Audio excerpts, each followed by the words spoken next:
जय हिंद बंधुरा commando academy waste बेंगले आपनादेरके सबाइके स्वागत और अभिनंदन। बंधु आज के आमी कोनो भिडियो ना तोमादेरके आमी आमार किछु साजेशन दीते जाई जेटा तोमार लाइफेर जोन्नो अति गुरुत्वपूर्ण। तो साजेशनटा कि सेई जोन्नो भिडियोटा लास्ट पर्यन्त अवश्यई देखो। यदि तुमी चैनेले नतुन ताहले चैनेलटाके सबस्क्राइब करे नाओ। अनेक छेले कमेंट करछे जे एसएससी जीडीते आमी जाबो अग्निवीरे जाबो ना। तो आमी तोमादेरके प्रथमेते बोली जे अग्निवीरटा खारापटा कि एबं किसेर जोन्नो तुमी आसबे ना तार आगे तोमाके आमी बुझिয়ে दिই। अग्निवीरे এখন 50% হয়ে গেছে। আগে ছিল 25% ছেলেদেরকে পার্মানেন্ট করা হবে, এখন করে দেওয়া হয়েছে 50% ছেলেদেরকে পার্মানেন্ট।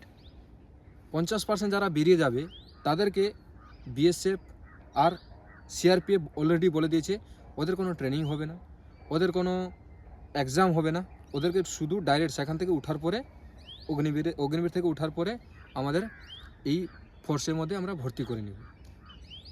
তাহলে যারা এসএসসি জিডিতে নিয়ে পড়ে আছে, ধরো যে সিভিলিয়ানটা শুধু এসএসসি জিডিতেই দেখছে যে আমি এসএসসি জিডিতেই যাব, তাহলে ওর প্রতি কতটা হার্ড হয়ে যাচ্ছে।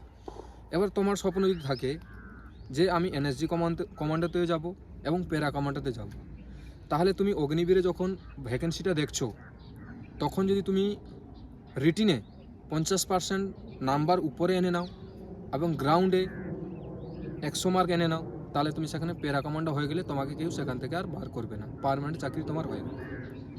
এবার প্যারা কমান্ডো থেকে তুমি এনএসজিতে আসতে পারবে।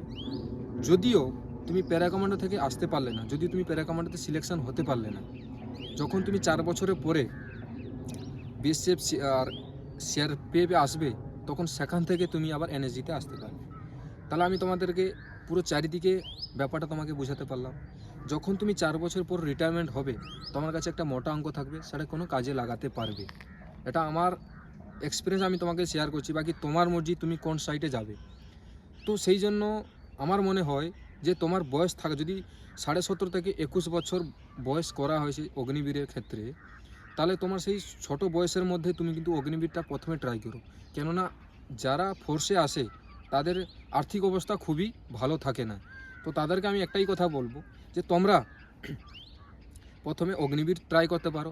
যদি তুমি বলো যে আমি পার্মানেন্ট চাকরি নিব, তাহলে তোমাকে গ্রাউন্ডে আনতে হবে 100 মার্ক এবং রিটিনে কমসে কম 50% উপরে নাম্বার আনতে হবে। তাহলে তুমি কিন্তু সিলেকশন হয়ে যাবে আর তোমাকে প্যারা কমান্ডোতে কেউ বার করতে পারবে না। যদিও বেরিয়ে যাও তাহলে এই প্রসেসগুলো আমি তোমাকে জানিয়ে দিলাম। এরপরে তোমার মর্জি, তুমি কোথায় প্রথম ভ্যাকেন্সি দেখবে আর কোথায় মাথা গুঁজার মতো একটা জায়গা পেয়ে গেলে তারপরে তুমি অগ্নিবীর থেকে আবার এসএসজি এক্সাম দিয়ে পালিয়ে যাও বা কোনো র্যাঙ্কধারী একটা এক্সাম দাও ভালো করে, যেটা তোমার কোয়ালিফিকেশান আছে ভালো করে দিয়ে তুমি চলে যাও। কিন্তু প্রথমে তো তুমি একটা জায়গা খুঁজে নাও যেখানে তোমাকে ঘর বানানোর জন্য, একটা বেস বানানোর জন্য, বেসটা হয়ে গেলে তারপরে তুমি ছাদ ঢালাই করবে। সেই জন্য বেসটাকে ভালো করে মজবুত করো এবং তোমার স্বপ্ন দিলে অবশ্যই পুরো করবে।